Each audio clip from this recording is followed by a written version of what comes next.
un guiño a unha obra absolutamente emblemática del. Realmente non necesitaríamos ningunha excusa para facer unha xornada de homenaxe a Lois Tobío. Témolo feito noutras ocasións, pero facémolo agora moi gustosos, non solamente por ser este ano o ano centenario do Seminario de Estudios Galegos, no que el tivo tanta participación, unha participación maior da que moitas persoas supoñen, e tamén porque hoxe se dá para nós se deu un acontecemento feliz, que foi a sinatura da entrega do legado de Lois Tobío, que a súa filla Constanza, que está aquí agora na primeira fila e que logo pasará a ocupar un lugar nesta mesa, fai o Consello da Cultura Galega. Xa en anos anteriores iniciamos durante 10 anos, botábamos a conta esta mañá, estivemos nun proceso agradable, frutífero, pero tamén demorado no tempo, longo, de ir acollendo nesta casa, en parte a digitalización de parte da súa obra, do seu epistolario, de outras cosas, pero, hoxe fixose realidade a entrega do seu legado para que, sendo custodiado nesta casa e, sobre todo, sendo posto a disposición de todos os estudosos e estudosas que queiran coñecer de primeira man a pegada documental que el mesmo deixa, non solamente de moitas das vicisitudes da súa vida e dos moitos acontecementos históricos nos que el tivo un papel ou de espectador privilexiado ou de participante relevante,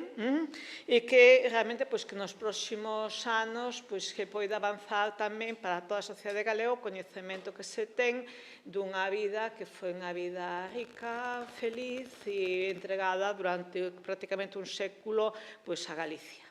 A Galicia, os galegos e as galegas. O coordinador da xornada é o vicepresidente do Consello da Cultura Galega, profesor Núñez Seixas, e inmediatamente xa lle dou a palabra a él para que presente a xornada de hoxe. Moitas grazas. Ben, moitas grazas, señora presidenta. Ben, hoxe cúmprense 20 anos da morte de Lois Tobío. Lois Tobío, nado en Viveiro en 1906, foi un viveirense, un mariñán, un galego universal, un home polifacético, poliédrico, cuxa sombra, digamos, é inmensa, e ben o expresan o título desas maravillosas memorias que son precisamente as décadas de T.L. As décadas de Lois Tobío. Cuxa lectura realmente recomendo porque é unha sorte de retrato multifacético da Galiza do seu tempo, pero tamén do mundo do seu tempo, do tempo de exilio, do tempo da volta a Galicia, da transición, etc.,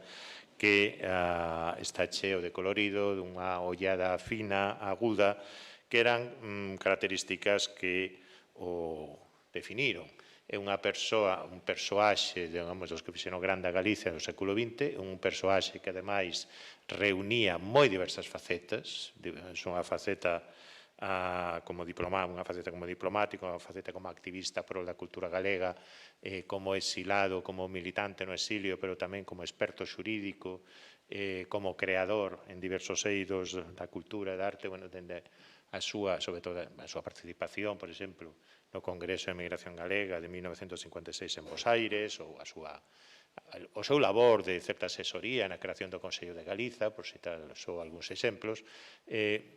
fan del, digamos, un persoaxe relevante, unha persoa relevante para o estudo de emigración galega, unha persoa relevante para o estudo do que era Galiza da anteguerra, dese mundo vizoso, fértil, que alumou iniciativas como o Seminario de Estudos Galegos, do que se cumpre o centenario este ano, e que tamén,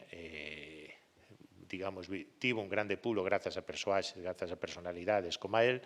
pero, igualmente, tamén é unha personalidade aberta ao mundo, un home que sabía analizar e vivir a política internacional do seu tempo, un home polifacético, como xa dixen, pero tamén plurilingüe. Teño certa querenza con el pola súa xermanofilia, digamos, ademais nas súas décadas de TL, sempre lembro que, ademais, creo que mesmo o párrafo final era un verso en alemán. Pero, segundo me contaron, era quen, a pesares de pasou un tempo en Sofía, antes da Guerra Civil, aínda era quen de falar algo de búlgaro, moitos anos despois. E aseguroulles que non é idioma demasiado doado.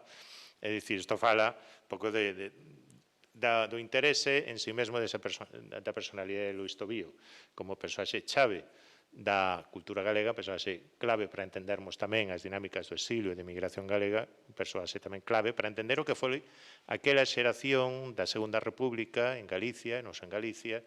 aquela xeración de xente formada en valores racionalistas, universais, no amor a Galicia pero aberto ao mundo, nese ronsel, nese esteiro que vai do Seminario de Estudos Galegos, o Partido Galeguista, o Consello de Galiza, o exilio e as vizosas actividades que desenvolve sobre todo Montevideo, e vendo estes persoaxes, igual que Castelao e que outros, que en certa maneira tamén resume o que foi o século XX galego. De alguna maneira, quizáis podemos ter un certo aceno de tristura ao lembrar que tería sido de Galicia se o 18 de xullo 36 non tivese acontecido o que aconteceu e persoas como el pudesen desempeñar un papel na construción dunha Galicia autónoma, dunha Galicia autogobernada dentro desa República Española.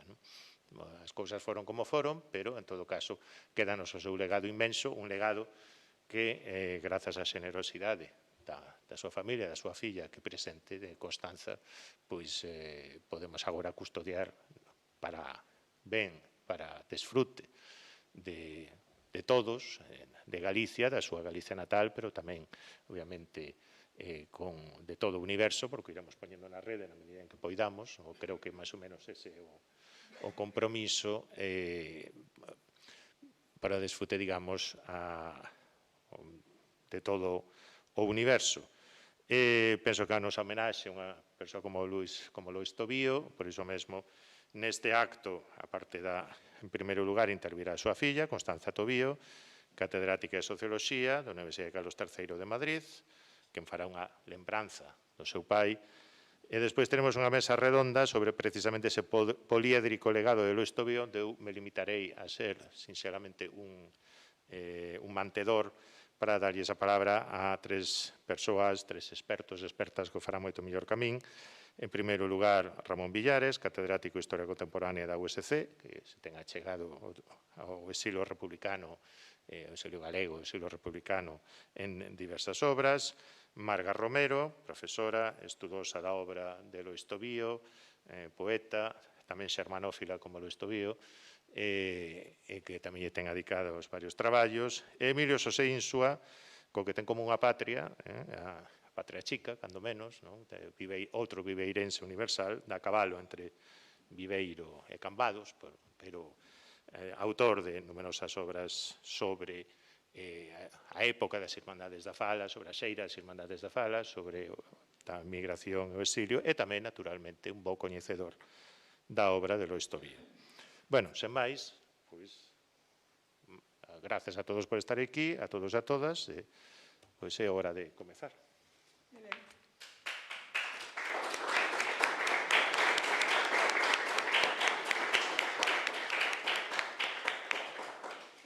Pasamos a mesa Constanza Tobío Soler.